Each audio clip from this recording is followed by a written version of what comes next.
الجھاؤ کا معاملہ نہیں، یہاں ذمہ داری کا معاملہ تھا۔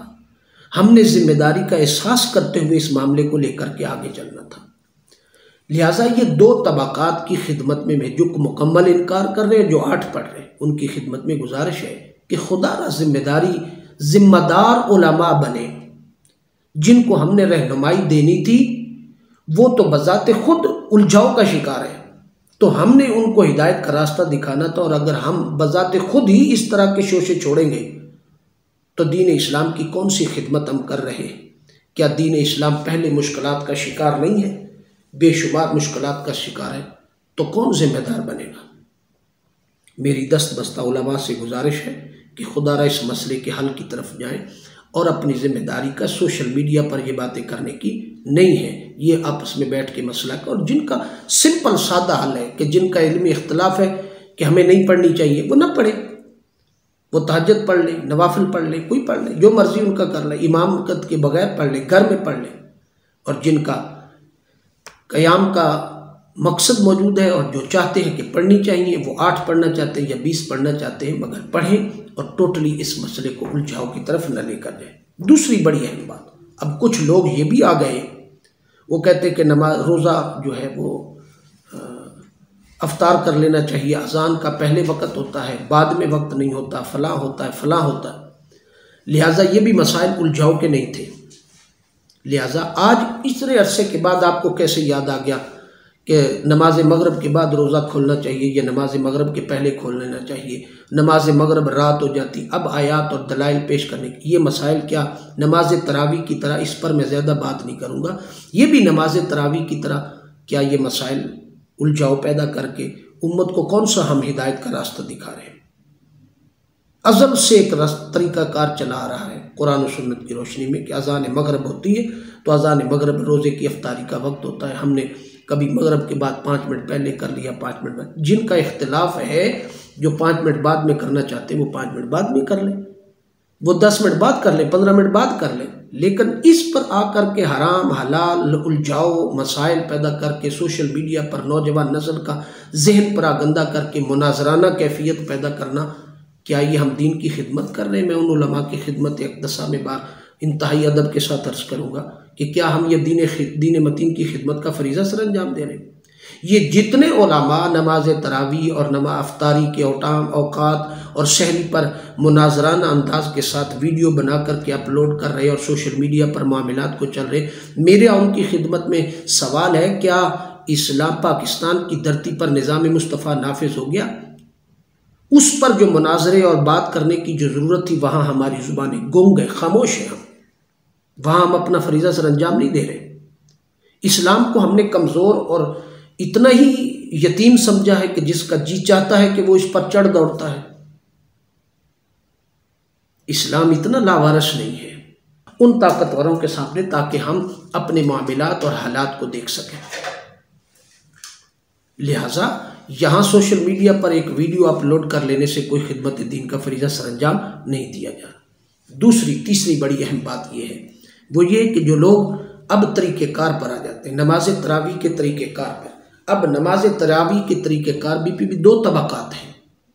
ایک طبقہ ہے وہ کہتا ہے کہ نماز تراویح میں سورتیں پڑھ لیں، اور ایک طبقہ ہے وہ فارمیلٹی پوری کرتے ہیں، وہ کہتے ہیں کہ ختم قرآن ہو، بس جلدی جلدی جلدی جلدی جلدی پہلے 10 روزوں میں ختم قرآن پڑھ کر کے اس کے بعد ختم۔ حالانکہ یہ اطاعت بندگی کا معاملہ تھا، اللہ کے حضور خشوع و خضوع اور عجز و انکساری پیش کرنے کا معاملہ تھا، اللہ کے حضور اپنی اطاعت و بندگی کو بجا لانے کا، راز و نیاز کی باتیں کرنے کا معاملہ تھا۔ لہٰذا یہ جو صورتیں پڑھتے ہیں وہ بھی خشوع اور خضوع کے ساتھ پڑھیں، کوئی معاملہ نہیں ہے، کوئی پابندی نہیں ہے، لیکن جو قرآن پڑھتے ہیں وہ کم از کم قرآن پاک 1.25 سپارہ پڑھیں، 1 سپارہ پڑھیں، بڑا آسان معاملہ ہے، اور مہینے کے بعد جا کر کے قرآن پاک، تاکہ پیچھے کھڑے ہونے والوں کے لیے بھی آسانی پیدا ہو اور جو پڑھا رہے ہیں ان کے لیے بھی آسانی پیدا ہو، اور جو پڑھ رہے ہیں ان کے لیے بھی خشوع و خضوع اور تھکاوٹ نہ ہو۔ اسلام آسانی پیدا کرتا ہے، تکلیف میں مبتلا نہیں کرتا اسلام۔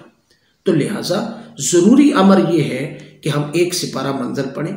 ہمارے آباء و اجداد بزرگان دین کا یہی طریقہ رہا یہ ہم نے طریق شروع کر دیے کہ بس جلدی سے قرآن پاک 3 سپارے ایک رات میں پڑھ دیے، یہ تو کوئی نہ کوئی اسلام کا حکم ہے، نہ شریعت کا، نہ آقا علیہ الصلوۃ والسلام کے کوئی فرامین ہے۔ آقا علیہ الصلوۃ والسلام نے تو 3 دن سے پہلے قرآن پاک ختم کرنے کو منع فرمایا۔ تو لہٰذا جب آپ سکون اور خشوع اور خضوع اور عبادت کے طریقے کو اپنائیں تو پھر 1 سپارہ منزل قرآن پاک پڑھیں اور پڑھتے چلے جائیں اور پورے مہینے کے اینڈ پہ جا کر کے ختم کریں۔ اب میں ان گزارشات کے ساتھ اپنے علماء کی خدمت میں دست بستہ عرض کرتا ہوں کہ خدا را ذمہ داری کا احساس محسوس کرتے ہوئے امت مسلمہ کے اندر اس کی ہدایت کا راستہ، ہدایت ہم نے دینی تھی، قوم نے آپ کو ہدایت نہیں دینی تھی۔ میری تمام احباب کی خدمت میں، علماء کی خدمت میں، تمام مکاتب فکر کے علماء کی خدمت میں دست بستہ ادب کے ساتھ، منت کے ساتھ ریکویسٹ ہے، عرض ہے، ہاتھ باندھ کے عرض کرتا ہوں کہ حضور معاملات علمی اختلاف کی حد تک آپس میں رکھیں۔ سوشل میڈیا پر لا کر کے یہ باتیں کرنے کی ضرورت نہیں۔ نوجوان نسل پہلے دین سے دور ہے، اس کو قریب لانے کی ضرورت تھی، اس کو قریب لائیں۔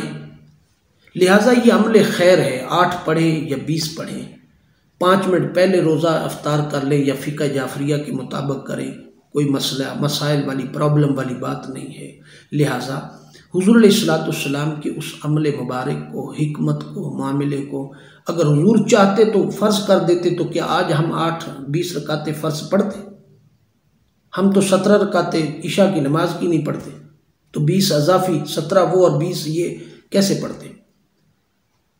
لہٰذا آقا نے اگر شفقت فرما دی تو ہم بھی امت پر شفقت فرمائیں، ہم اپنی ذمہ داری کا احساس کریں۔ حضرت عمر رضی اللہ تعالیٰ عنہ کے ساتھ، صحابہ کے ساتھ، اہل بیت کے درمیان آپس میں اختلاف اور ساری چیزیں ہمارا آپس میں معاملات ہیں۔ لہٰذا یہ علمی باتیں، ان کو علم کی حد تک آپس میں رکھیں، سوشل میڈیا پر لا کر کے اس امت کا مزاج اور امت کے حالات کو خراب نہ کریں۔ یہ عمل خیر ہے۔ دیکھیں آپ، ماحول ہے قرآن پاک کا، مسجدیں سجی ہوئی ہیں، قرآن پاک پڑھا جا رہا ہے، لوگ عبادت کر رہے ہیں۔ اگر 50 میں 100 میں سے 50 بھی کر رہے ہیں تو عمل خیر تو ہے نا، کچھ لوگ تو کر رہے ہیں۔ تو لہٰذا ہم اس عمل خیر کو دیکھ کر کے اپنے علمی اختلاف کو آپس میں کہیں بیٹھ کے طے کر لیں، سوشل میڈیا پر اس دین متین کی آبرو ریزی نہ کریں۔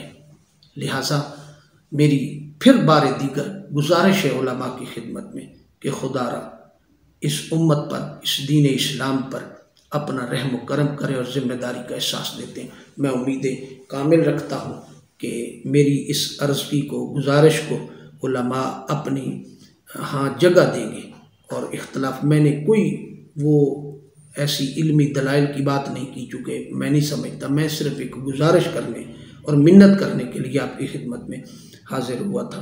اللہ پاک ہم سب کے حال پہ رحم و کرم فرمائے۔